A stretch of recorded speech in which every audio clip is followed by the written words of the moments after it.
ஓ முருகா போற்றி, ஓ முருகா போற்றி, ஓ முருகா போற்றி. எனைக் காக்கும் முருகனே போற்றி. நல்லதே நடக்கும், நல்லது மட்டும்தான் நடக்கும். ரிஷப ராசிக்கார அன்பர்களே, உங்களுக்கு இந்த காலகட்டம் எப்படி இருக்கும்? எந்த விஷயங்கள்ல நீங்க இந்த காலகட்டத்துல கவனம் செலுத்தணும்? எந்த வாய்ப்புகளை நீங்க பயன்படுத்தி கொள்ளணும்? இதையெல்லாம் தெரிந்து கொள்ளும் ஒரு சிறந்த தருணமா இந்த பதிவு உங்களுக்கு அமைஞ்சிருக்குதுங்க. ரிஷப ராசிக்காரர்களின் முக்கிய குணம் என்னன்னு பார்த்தீங்கன்னா பொறுமையும் உறுதியும். அந்த குணங்களே உங்களை இந்த காலகட்டத்துல வெற்றியின் இடத்துக்கு கொண்டு செல்ல போகுதுங்க. சில சின்ன சின்ன தடைகள் வந்தாலும் உங்கள் மன வலிமை அதை எளிதாக கடக்க உதவுங்க. நிச்சயமாக உங்க வாழ்க்கையில இனிவரும் காலங்கள்ல நல்லதெல்லாம் அடுக்கடுக்காக நடக்க போகுதுங்க. நம்மளுடைய ரிஷப ராசிக்காரங்களுக்கு வரவிருக்கக்கூடிய தமிழ் புத்தாண்டு ஒரு மிகப்பெரிய திருப்புமுனையா அமைய போகுது. ஏப்ரல் 14, 15, 16 தேதிகள் தலைவிதியை மாற்றும் சக்தி வாய்ந்த நாட்களா இருக்க போகுது. அதே சமயம் சில சவால்களும் காத்துக்கிட்டு இருக்கு. போலி உறவுகள், உழைப்பை திருடும் நபர்கள், பிடிவாத குணத்தை தூண்டிவிடும் சதிகாரர்கள், குறிக்கு வழியில ஏமாற்றும் பேராசைக்காரர்கள் ஆகியோர்கிட்ட எச்சரிக்கையா இருக்கணும். சுக்கிர பகவானை வழிபாடு செய்யறது, அன்னதானம் செய்யறது, கோமாதா பூஜை செய்யறது போன்ற ஆன்மீக கடமைகளை மேற்கொள்றது உங்க வாழ்க்கையில இரட்டிப்பான நன்மைகளை தருங்க. ரிஷபராசி அன்பர்களே, உங்க வாழ்க்கையில இதுவரைக்கும் பார்த்திராத ஒரு மிகப்பெரிய திருப்புமுனை நிகழப்போகுது. பராப வருட தமிழ் புத்தாண்டு பிறக்கும் ஏப்ரல் 14, 15, 16 தேதிகள் சாதாரணமானவை அல்லங்க. அவை உங்கள் தலை எழுத்தையே மாற்றப்போகும் சக்தி வாய்ந்த நாட்கள். அதே சமயம் உங்களுக்கு ஒரு மிகப்பெரிய ஆபத்தும் உங்க வாசல்லையே காத்துக்கிட்டு இருக்கு. அந்த 4 நபர்கள் யாரு? நீங்க ஏன் உஷாரா இருக்கணும்? அப்படி என்ன நடக்க போகுது அப்படிங்கறத பத்தி இந்த தொகுப்புல நம்ம முழுமையா பார்க்கலாங்க. ரிஷப ராசி மண்டலத்துல 2வது வீடா அமையுதுங்க. இந்த ராசி சுக்கிர பகவானை அதிபதியா கொண்ட கலநயமிக்க ராசியாகும். காலை சின்னமாக கொண்ட நீங்க இயல்பாகவே கடின உழைப்பாளிகள். மலையையே புரட்டி போடும் அளவுக்கு அசுர பலமும் விடாமுயற்சியும் கொண்டவங்க. உங்க குடும்பத்துக்காகவும் நீங்க நேசிக்கும் உறவுகளுக்காகவும் எந்த எல்லைக்கும் சென்று உழைத்து அவர்களை வாழ வைக்கும் தியாக உள்ளம் கொண்டவங்களா நீங்க இருக்கீங்க. உங்களுடைய இந்த அதீத உழைப்பும் மற்றவர்களை எளிதில் நம்பி அனைத்தையும் இழக்கும் வெள்ளந்தி குணமுமே உங்களுக்கு பல நேரங்கள்ல மிகப்பெரிய எதிரிகளை உருவாக்கி விடுது. ரிஷப ராசியில பிறந்த நீங்க ஏன் எப்போதும் ஒருவித மன போராட்டத்துடன் மற்றவர்கள் படாத கஷ்டத்தையும் அனுபவிக்கிறீங்க என்று எப்போதாவது யோசிச்சதுண்டா? இதற்கு காரணம் உங்கள் அதீத பாசமும் பிடிவாத குணமும் தான். கடந்த சில ஆண்டுகளை திரும்பி பாருங்க. நீங்க யாருக்கெல்லாம் உண்மையா இருந்தீங்களோ, யாருடைய குடும்பத்துக்காக உங்க உழைப்பையெல்லாம் தியாகம் செஞ்சீர்களோ அவர்களே உங்களுக்கு மிகப்பெரிய துரோகத்தை செய்திருப்பாங்க. உறவுகளுக்காகவும் நண்பர்களுக்காகவும் நீங்க ஒரு காளைய போல உழைத்து ஓடா தேய்ந்ததுதான் மிச்சம். அதற்காக எந்த ஒரு கைமாறும் மரியாதையும் உங்களுக்கு கிடைச்சிருக்காது.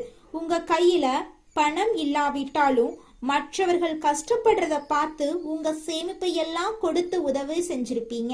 ஆனா நீங்க செய்த தர்மம் உங்களுக்கு புண்ணியத்தை சேர்ப்பதற்கு பதிலா உங்களை பல கடன்களிலும் ஏமாற்றங்களிலும் கொண்டு போய் நிறுத்தி இருக்கு. நீங்க உயிராக நினைத்த உறவுகளே உங்களை உதாசீனப்படுத்திய போது உங்கள் மனம் பட்ட பாடு அந்த இறைவனுக்கு மட்டும்தாங்க தெரியும். எவ்வளவு உழைத்தாலும் ஒரு நல்ல பெயர் கிடைக்கவில்லையே என்று இருட்டுல அமர்ந்து நீங்க கண்ணீர் விட்ட இரவுகள் ஏராளமா இருக்கு. பொருளாதார ரீதியா பார்த்தா நீங்க ஆடம்பரமான மற்றும் வசதியான வாழ்க்கைய விரும்பக்கூடியவங்க. அதற்காக கடினமாக உழைத்திருப்பீங்க. ஆனா உழைப்புக்கேற்ற ஊதியம் உங்களுக்கு கிடைச்சிருக்காது. உங்க உழைப்பை யாரோ ஒருவர் பயன்படுத்தி முன்னேறி இருப்பாங்க. எதை தொட்டாலும் தடை, நீங்கள் வைத்த நம்பிக்கையில ஏமாற்றம், உறவுகளுக்குள்ள விரிசல் என ஒரு வழித்தடத்துல சிக்கி தவித்த உங்களுக்கு மங்களகரமான பராப வருட தமிழ் புத்தாண்டு பிறக்குது. இந்த நன்னாளில கிரகங்களின் சஞ்சாரம் உங்க ராசியில ஒரு பிரம்மாண்டமான மாற்றத்தை ஏற்படுத்த போகுதுங்க. அதுல துளி கூட மாற்றமே கிடையாதுங்க. விண்ணில் சஞ்சரிக்கும் கோள்களின் நிலை இப்போது ஒரு மிகப்பெரிய மாற்றம் நிகழுது. உங்கள் ராசிநாதனான சுக்கிர பகவானின் அருட்பார்வையும் மற்ற கோள்களின் சூழ்ச்சியும் உங்களுக்கு சாதகமா திரும்புது. இதுவரைக்கும் உங்களை சுத்தி இருந்த எதிர்மறை ஆற்றல்கள் அனைத்தும் விலகி நேர்மறையான அதிர்வுகள் உங்க இல்லத்தையும் உள்ளத்தையும் நிரப்ப போகுது. இத்தனை காலம் கையில காசு தங்கவில்லையே, வீடு வாகன யோகம் அமையவில்லையே என்று வருத்தப்பட்ட காலம் முடிந்துவிட்டது. தடைபட்டு நின்ற சுபகாரியங்கள் இப்போது தங்கு தடையின்றி அரங்கேறப் போகுதுங்க. நீண்ட நாட்களாக இழுபறியில இருந்த சொந்த வீடு கட்டும் கனவு அல்லது சொத்து வாங்கும் யோகம் இப்போது உங்களுக்கு கைகூடும்.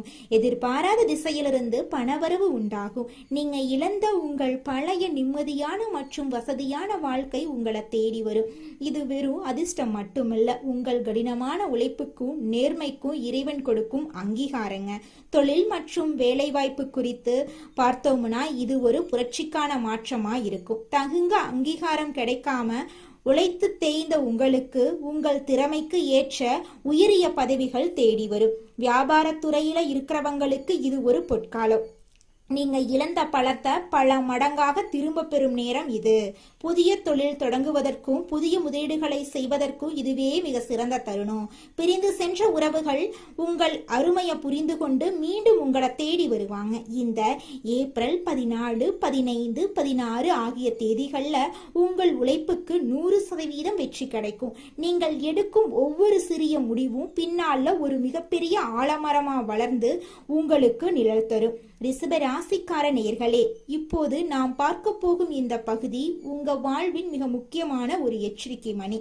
அதிர்ஷ்டம் கதவை தட்டும் போது அதே கதவின் பின்னால சில சவால்களும் ஒளிந்திருக்கும் என்பதுதான் பிரபஞ்சத்தோட நியதி. உங்கள் வாழ்வில் இந்த தமிழ் புத்தாண்டு காலத்துல ஏற்பட போகும் அந்த பொற்கால மாற்றத்தை தடுக்கவோ அல்லது திசை திருப்பதற்கோ சில மனித உருவில் வரும் தடைகள் காத்துக்கிட்டு இருக்கு. உணர்ச்சி வசப்பட்டு உடனே நம்பிவிடும் உங்களின் அந்த பலவீனமே உங்களுக்கு பல நேரங்கள்ல விளையா முடிஞ்சிருது. அதனால கொஞ்சம் எச்சரிக்கையா இருந்துக்கோங்க, அதுதான் உங்களுக்கு நல்லது. ஏப்ரல் 14, 15, 16 ஆகிய தேதிகள்ல நீங்க யாரையெல்லாம் உங்கள் நிழலுக்குள்ள அனுமதிக்க வேண்டும், யாரிடமெல்லாம் ஒரு பாதுகாப்பான இடைவெளியை பேண வேண்டும் என்பதுல மிகவும் விழிப்புணர்வோட இருக்கிறது அவசியம். இந்த 3 நாட்களும் உங்கள் வாழ்க்கையில 4 வகையான மனிதர்கள் குறுக்கிடுறாங்க.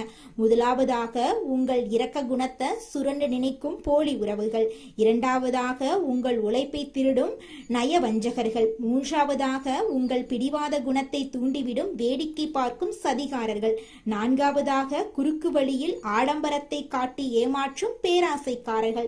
இந்த 4 வகை மனிதர்களை நீங்கள் எப்படி கையாள வேண்டும் என்பதற்கு ஒரு சிறந்த உதாரணத்தை சொல்றேன். ஒரு ஊர்ல சுந்தரன் என்ற இளைஞன் இருந்தான். அவன் ரிஷபராசியில பிறந்தவன்.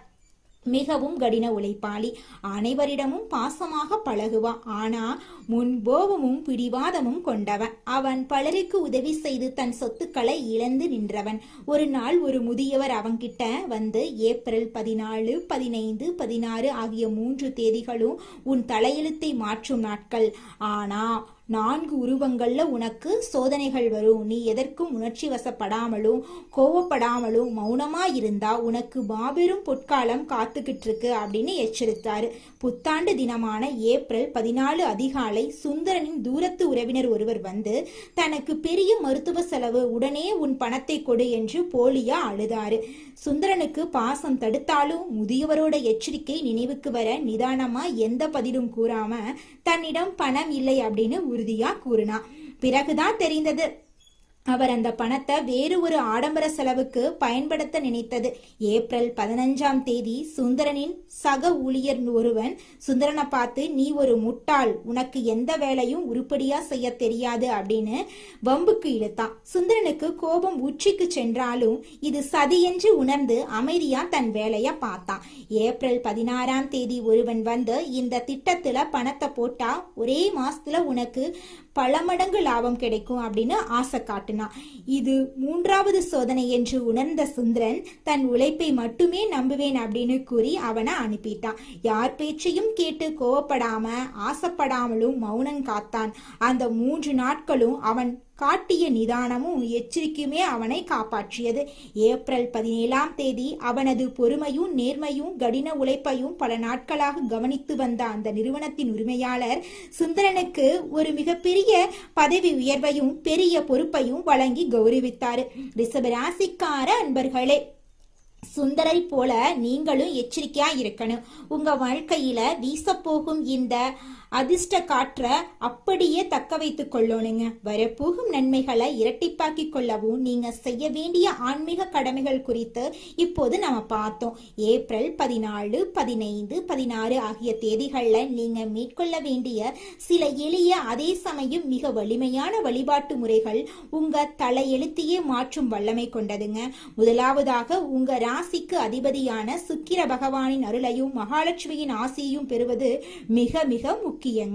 இந்த 3 தேதிகளும் அதிகாலையில பிரம்ம முகூர்த்தத்துல எழுந்து நீராடி உங்கள் வீட்டின் பூஜை அறையில மகாலட்சுமியின் திருவுருவ படத்துக்கு மல்லிகை அல்லது வெண்தாமரை மலர்களால அலங்காரம் செய்யுங்க. நெய் தீபம் ஏற்றி வைத்து உங்கள் மனக்குறைகளை அந்த அன்னையிடம் ஒப்படைத்து விடுங்க. இத்தனை காலம் நான் பட்ட கஷ்டங்கள் போதும் தாயே, இனி வரும் காலம் எனக்கு ஒளியாக அமையட்டும் என்று மனதார வேண்டிக் கொள்ளுங்க. வெள்ளிக்கிழமைகள்ல சுக்கிர ஓரையில இந்த வழிபாட்டை செய்யறது உங்களுக்கு ராஜயோகத்தை பெற்று தருங்க.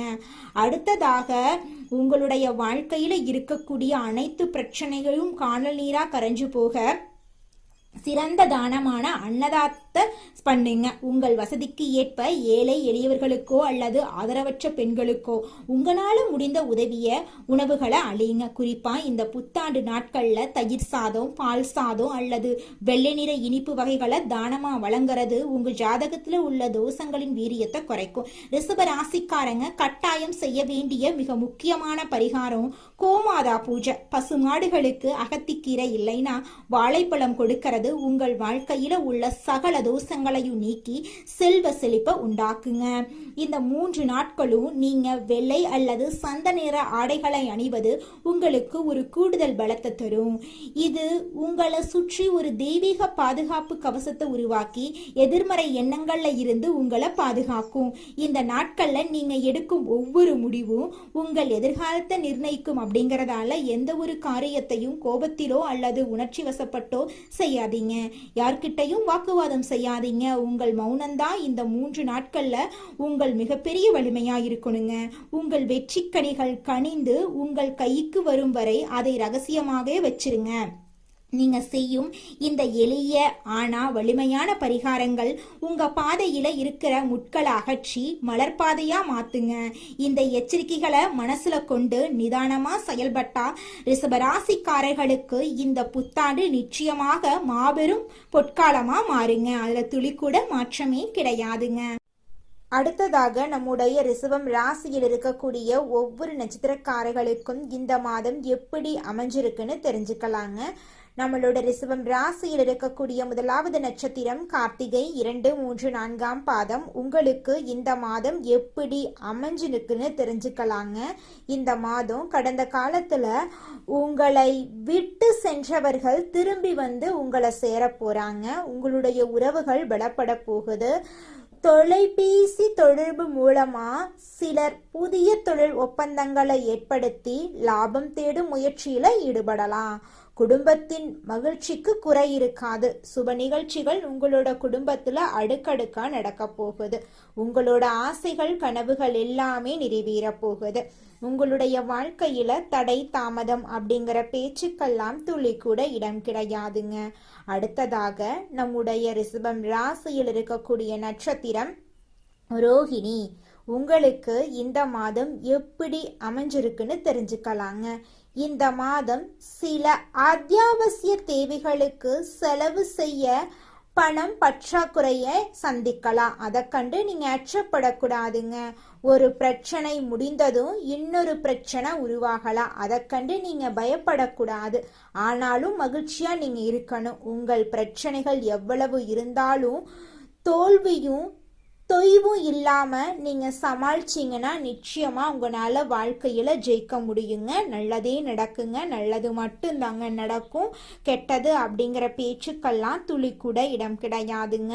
திருமணம் ஆகாதவங்களுக்கு திருமண தடை நீங்கி உங்களுக்கு ஏற்ற சரியான வாழ்க்கை துணையோடு திருமணம் நடக்க போகுதுங்க. குழந்தை பாக்கியம் இல்லாதவர்களுக்கு குழந்தை பாக்கியம் கிடைக்க போகுதுங்க. பூர்வீக சொத்து ரீதியாக இருந்த அனைத்து பிரச்சனைகளுக்கும் தீர்வு கிடைக்க போகுதுங்க. அடுத்ததாக நம்முடைய ரிஷபம் ராசியில் இருக்கக்கூடிய நட்சத்திரம் மிருகசீரிஷம் நட்சத்திரம் 1, 2ஆம் பாதம். உங்களுக்கு இந்த மாதம் எப்படி அமைஞ்சிருக்குன்னு தெரிஞ்சுக்கலாங்க. இந்த மாதம் எடுத்த காரியங்கள்ல உடனே வெற்றி ஏற்படும். சில காரியங்கள்ல தாமதமாக வெற்றி ஏற்படும். உங்கள் விடாமுயற்சி தான் உங்களுக்கு வெற்றியை தேடி தருங்க. பழகும் நண்பர்களை எடை போட முடியாது. வெளுத்தது எல்லாம் பால் அப்படின்னு நீங்க நம்ப கூடாதுங்க. உங்ககிட்ட யார் என்ன பேசினாலும் அவங்க பேசக்கூடிய விஷயம் உண்மையா அப்படிங்கிறத ஆராய்ந்து பார்த்து தான் நீங்க செயல்படணும். அதுதாங்க உங்க வாழ்க்கைக்கு நல்லது. எனக்கு திருமணம் ஆயிருச்சு, 4-5 வருஷம் ஆச்சு, போகாத கோவில் இல்ல, பண்ணாத பரிகாரம் இல்லை, எனக்கு குழந்தை பாக்கியம் கிடைக்குமா கிடைக்காதா அப்படின்னு கண்ணீர் சிந்திட்டு இருக்கக்கூடிய ரிஷபம் ராசியில இருக்கக்கூடிய மிருகசீரிஷம் நட்சத்திரக்காரர்களே, உங்களுக்கு இந்த மாதம் குழந்தை பாக்கியம் நிச்சயமாக கிடைத்தே தீருங்க. உங்கள் வாழ்க்கையில் மேலும் நல்லதெல்லாம் நடக்க நீங்கள் செய்யக்கூடிய பரிகாரம் என பார்த்தீங்கன்னா, உங்கள் வீட்டுக்கு பக்கத்தில் இருக்கக்கூடிய வயதான முதியவர்களுக்கு உங்களால் முடிந்த உதவிகளை செஞ்சுக்கிட்டு வாங்க. இந்த உதவியை செய்யறதன் மூலமாக நீங்கள் செஞ்ச பாவங்கள் நிச்சயமாக குறையுங்க. உதவி செய்யணும் அப்படிங்கிறதுக்காக நீங்கள் ஆயிரக்கணக்கில் லட்சக்கணக்கில் பணம் செலவு பண்ணணும் அப்படிங்கிற அவசியம் கிடையாதுங்க. உங்களால் முடிஞ்ச அளவுக்கு ஒரு வேளை முதியவர்களுக்கு உணவு வாங்கி கொடுத்தா கூட போதுங்க. இந்த உதவியை செய்யறதன் மூலமா உங்க வாழ்க்கையில நல்லது தாங்க நடக்கும். நல்லது மட்டும் தாங்க நடக்கும். நன்றி, வணக்கம்.